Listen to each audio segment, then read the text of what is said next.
Oh, Got that in there. Go ahead. I guess I'll blast it.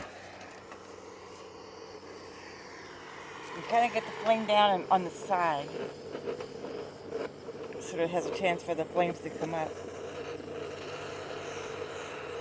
Yeah, And it's real good using some cedar bark there because that helps get rid of the mites. Oh, okay. Too. Cedar bark is real good for mite removal.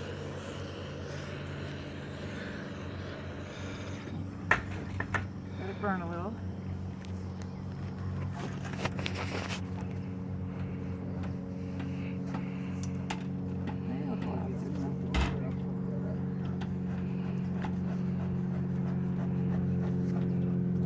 Smoke's a good friend.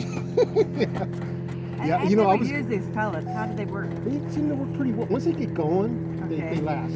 So they do pretty well. But the trick is to get them going. Okay. And usually I put a bunch of paper underneath and stuff. Right. But, you know, it's like... Let's turn it sideways. Now get the flame up. Going towards the pellets. Yeah. Just once they get ignited, it's pretty good. And then they burn for a while. So, yeah, okay. it's all good.